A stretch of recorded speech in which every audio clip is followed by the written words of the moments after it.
नमस्कार भाई लोग, कैसे हैं आप लोग। तो आज के इस वीडियो में एक बार फिर से मैं आपका बहुत ही ज़्यादा स्वागत करता हूं आपके ही अपने चैनल टेक्निकल ट्रेडर में। तो आज के इस वीडियो में हम बात करने वाले हैं यस बैंक के बारे में। देखिए, यस बैंक को लेकर अब जो खबरें निकल कर आ रही हैं, जो टारगेट्स निकल कर आ रहे हैं, थोड़ी चिंता की बात ज़रूर है। लेकिन इस वीडियो के माध्यम से हम समझने वाले हैं कि क्या सही में यस बैंक का 5 रुपये जाने वाला है। काफ़ी लोगों ने काफ़ी मोटी इसमें इन्वेस्टमेंट की हुई है, तो उन्हें क्या करना चाहिए, सारा कुछ समझेंगे इस वीडियो में। तो रिक्वेस्ट एक रहेगी कि यदि यह वीडियो आप लोग को अच्छी लगे तो लाइक ज़रूर करें। लेटेस्ट और जेन्युइन इन्फॉर्मेशन पाने के लिए चैनल को भी सब्सक्राइब करें, बेल आइकन को भी हिट कर चलिए वीडियो को आगे बढ़ाते हैं। तो देखिए, वीडियो पर बढ़ें उससे पहले आप देख सकते हैं कि आज की हमारी जो P&L रही है, हालांकि आज अच्छी खासी करेक्शन देखने को मिली है। 150 पॉइंट्स के आसपास निफ्टी में गिरावट है, बैंक निफ्टी में गिरावट है, हर तरफ गिरावट देखने को मिली है। लेकिन आज हमने फिर भी मैनेज किया, हालांकि प्रॉफिट हमारा कुछ और भी था, लेकिन क्लोजिंग होते होते ये आप देख सकते हैं कि प्रॉफिट आज की बस इतनी ही निकल पाई है। लेकिन ये भी आप देख लें कि कुछ लोग बोलते हैं कि आप पहले की जो प्रॉफिट है पहले की आप दिखा देते हो, तो उसके लिए आप देख लो इंडिगो की आज की एलटीपी देख लो, HDFC EMC की भी एलटीपी देख लो, और मैं आप लोगों को दिखा देता हूँ जुबिलेंट फार्मा की भी आज की आप एलटीपी देख लो। ठीक है, तो चलिए वीडियो पर आते हैं। और एक चीज़ और भी मैं आप लोगों को बता देना चाहूँगा कि आप प्रॉफिट जो देख रहे हो 3000-4000 के आसपास, बहुत ज़्यादा प्रॉफिट नहीं है। और इसका कारण यह है कि हम जो है वो स्विंग ट्रेडिंग पे ही विश्वास करते हैं, पोजिशनल ट्रेडिंग्स और डिलीवरी में ही विश्वास करते हैं। इंट्राडे वगैरह जैसे ट्रेडिंग से प्रॉफिट यहाँ हम नहीं निकालते हैं, क्योंकि इंट्राडे जो बिल्कुल आप कह सकते हैं कि कोई उसका भरोसा नहीं है, ब्लफ गेम की तरह होती है इंट्राडे। ठीक है, मैं किसी को प्रेफर नहीं करता हूँ कि आप इंट्राडे में ट्रेड करें, किसी में यस बैंक हो या फिर किसी में हो। इंट्राडे काफ़ी रिस्की है, आपको उससे दूर रहना चाहिए। बात करते हैं अपनी इस वीडियो की। देखिए, मार्केट में बहुत तरह की बातें निकल कर आ रही हैं कि यस बैंक का जो टारगेट है वह 5 रुपये अब हो गया है। यस बैंक जो 5 रुपये जाने वाली है, 7 रुपये, 10 रुपये, 12 रुपये, इस तरह के टारगेट्स निकल कर आने लगे हैं। जिस तरह से Q1 के अपडेट्स जिसमें आए, जिसमें कि बहुत अच्छी तो हम नहीं कहेंगे, लेकिन यदि आप समझोगे, जैसा कि कल मैंने आप लोगों को बताया कि HDFC बैंक जो कि टॉप प्राइवेट बैंक है, उसका भी डिपॉजिट्स और लोन एडवांसमेंट वगैरह उसमें भी बहुत मामूली सी तेज़ी देखने को मिल रही है क्वार्टर के बेसिस पर। तो यस बैंक में यदि उस तरह का रिजल्ट्स देखने को मिल रहे, बहुत तेज़ी नहीं है, हल्की तेज़ी, हल्की गिरावट है क्वार्टर के बेसिस पर डिपॉजिट्स में, लोन एडवांसेस में, तो बहुत ज़्यादा चिंता की बात नहीं है। एक चीज़ आप यह सबसे पहले क्लियर कट समझ ले। ठीक है, तो यहाँ पर फिर से पैनिक फैलाने की कोशिश की जा रही है, डर का माहौल बनाया जा रहा है, ताकि जो रिटेल इन्वेस्टर्स हैं वो एग्जिट करें और निकल जाएं, उसके बाद यहाँ पर प्राइस को ऊपर लेकर जाया जाए। तो मैं आपको ये बता देना चाहूँगा कि अभी जो अब माहौल है, जो Q1 के अपडेट्स निकल कर आए हैं, उसके बेसिस पर आपको बिल्कुल भी चिंता करने की ज़रूरत नहीं है, बिल्कुल भी हड़बड़ाने की और घबराने की ज़रूरत नहीं है।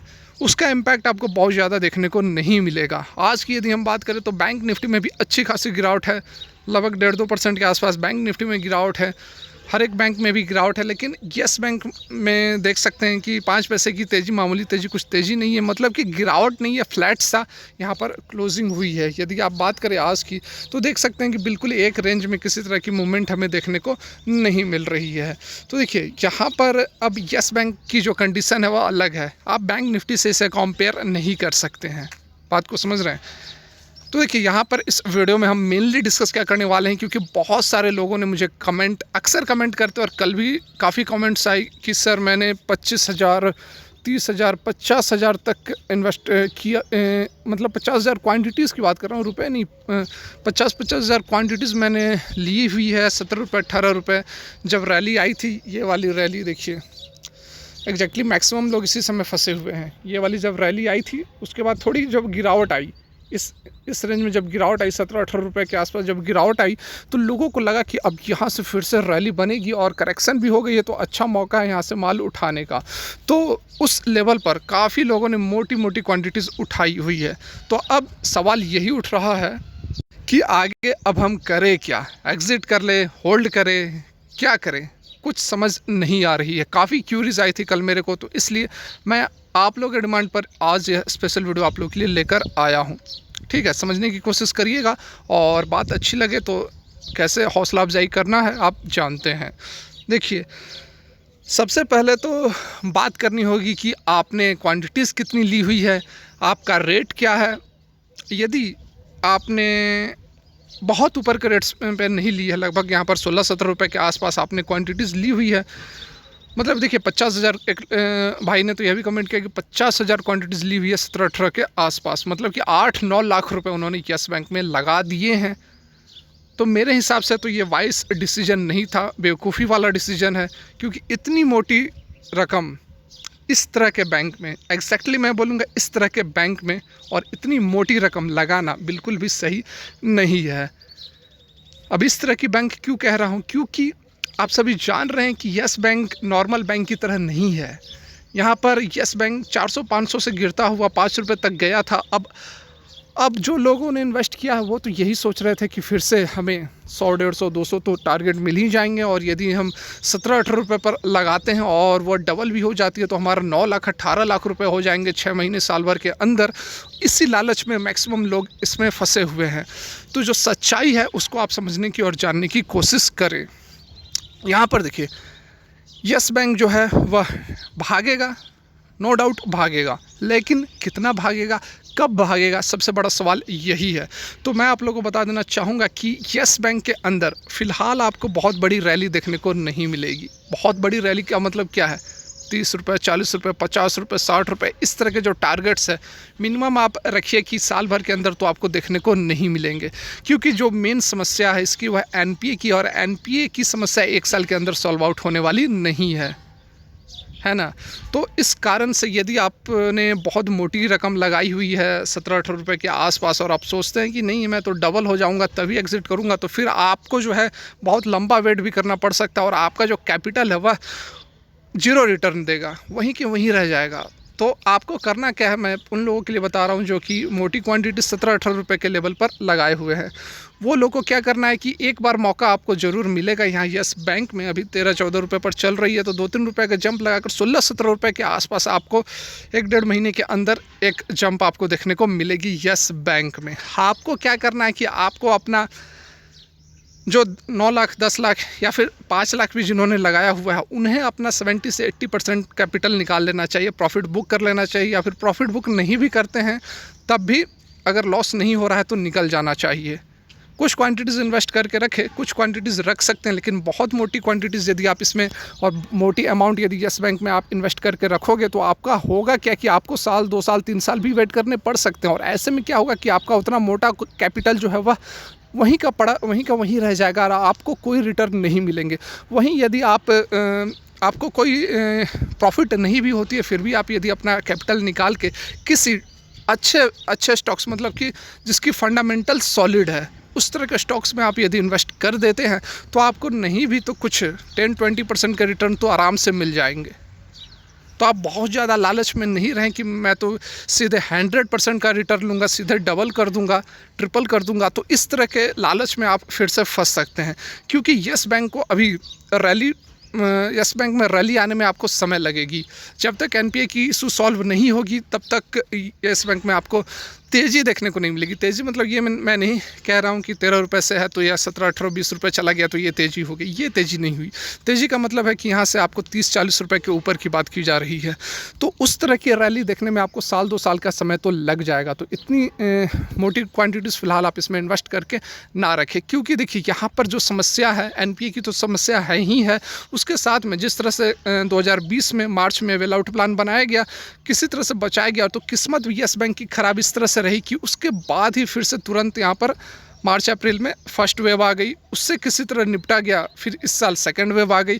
तो समस्याएं जो हैं वो एनपीए के साथ साथ और भी ये सब जो प्रॉब्लम हो रही हैं, जो जिसको कि हम कंट्रोल नहीं कर सकते, ये भी काफ़ी बड़ी हर्डल साबित हो रही है फाइनेंशियल इंस्टीट्यूशन के लिए और स्पेशली यस बैंक के लिए। क्योंकि देखिए कोई बीमार है, ठीक है, कोई बीमार है तो उसको यदि कोई बीमारी होती है तो उसको तुरंत वो असर करेगी, और वही कहीं कोई बिल्कुल हिस्ट पुष्ट है, बिल्कुल सॉलिड है, तो उससे कोई बीमारी आती भी है तो उसको ज़्यादा इफेक्ट नहीं करेगी, लेकिन जो पहले से बीमार है उसको तो और बीमार कर देगी। तो यही यहाँ पर यस बैंक के साथ परेशानी हो रही है कि जो सिचुएशन, एनवायरमेंटल कंडीशंस जो है वह भी यहाँ पर अनुकूल साबित नहीं हो रहे हैं यस बैंक के लिए। और फिर से थर्ड वेव की भी बातें हो रही हैं। तो कहीं ना कहीं यहाँ पर आपको इंतज़ार करना पड़ेगा। आपने इसमें इन्वेस्ट किया हुआ है तो इसका मतलब यह नहीं है कि बस ये बढ़ते ही जाए बढ़ते ही जाए बढ़ते ही जाए, रोज़ अपर सर्किट लगे। ऐसा सोचना बिल्कुल गलत है। पर्सनली बिल्कुल भी स्टॉक को लेकर नहीं चले, ठीक है। बिल्कुल भी आपको प्रोफेशनल रहना है। जो स्टॉक बढ़िया फंडामेंटल्स है, जो आपको रिटर्न दे रहे हैं, आपको उसी में इन्वेस्ट करना है। ये बात तो हो गई 17-18 के लेवल पर जिन्होंने इन्वेस्ट किया हुआ है। अब जो 25-30 रुपये या फिर उससे ऊपर के लेवल्स पर जिन्होंने भी इन्वेस्ट किया हुआ है, उनके लिए देखिए, उनके लिए एग्ज़िट करना तो सही नहीं होगा, क्योंकि यदि वो एग्ज़िट करते हैं तो उनको मोटा लॉस हो जाएगा। तो मैं नहीं कहूँगा कि आप मोटा लॉस इसमें बुक करें। आपके लिए क्या है कि जैसे कि बोला जा रहा है कि ये 12 रुपये से नीचे जाएगी, तो 12 रुपये से नीचे तो नहीं जाएगी, क्योंकि यहाँ पर जब बेल आउट प्लान बनाया गया था तो फाइनेंशियल इंस्टीट्यूशंस ने, बैंकों ने 12 रुपये के लेवल पर ही इसमें ख़रीदारी की है। तो उस लेवल से नीचे जाना तो बहुत मुश्किल है, और यदि उस लेवल के आसपास भी जाती है तो जो 25, 30, 35 रुपये के आसपास जो ऊपर के लेवल पर जिन्होंने ख़रीदारी की हुई है, उन्हें और ख़रीदारी करनी चाहिए, एवरेज करना चाहिए, अपने प्राइस को एवरेज कर लेना चाहिए। 12 रुपये के आसपास यदि इसका रेट जाता है तो। अब तीसरी जो कंडीशन है, जो तीसरे तरह के इन्वेस्टर हैं, जो कि 13 रुपये के आसपास, 13-14 रुपये के बीच में जिन्होंने इन्वेस्ट किया हुआ है, तो उन्हें भी अभी वेट करना चाहिए, ठीक है। उन्हें भी अभी वेट करना चाहिए, क्योंकि मुझे जहाँ तक लगता है कि 12 रुपये से नीचे जाएगी नहीं है, तो 1 रुपये और नीचे चली भी जाती है तो बहुत आपका जो 13 रुपये का लेवल है, बहुत ही अच्छा लेवल है, आपने इन्वेस्ट किया हुआ है यदि 13 रुपये पर, तो बहुत ही बढ़िया यहाँ पर आपकी इन्वेस्टमेंट है। आपको ज़रूर यहाँ पर 2-3 रुपये ऊपर जाएगी, और जब 2-3 रुपये ऊपर जाती है तो आप भी अपना 70 से 80% जो है बुक कर सकते हैं, प्रॉफिट बुकिंग कर सकते हैं। पार्शियल प्रॉफिट बुकिंग या मेजर प्रॉफिट बुकिंग भी आप इसमें कर सकते हैं। बाद बाकी थोड़ी बहुत आप इसमें अपना इन्वेस्टेड रहें, थोड़ी बहुत जो शेयर्स हैं आप उसको रखें, क्योंकि लॉन्ग टर्म के लिए रखें। क्योंकि कभी भी इस स्टॉक के अंदर, कभी भी मतलब ये नहीं कि आज और कल, जब इसमें तेज़ी आएगी 1-2 साल के अंदर, तो उसके बाद ज़बरदस्त रैली आ सकती है, क्योंकि एनपीए का जो रिकवरी है उस पर बहुत सही दिशा में कार्य किए जा रहे हैं, और आपको रिजल्ट भी देखने को मिलेंगे। बाद बाकी आज के लिए यहीं तक। अच्छी लगी तो लाइक ज़रूर करें। वीडियो देखने के लिए बहुत बहुत धन्यवाद। ईश्वर करे आपका दिन मंगलमय हो।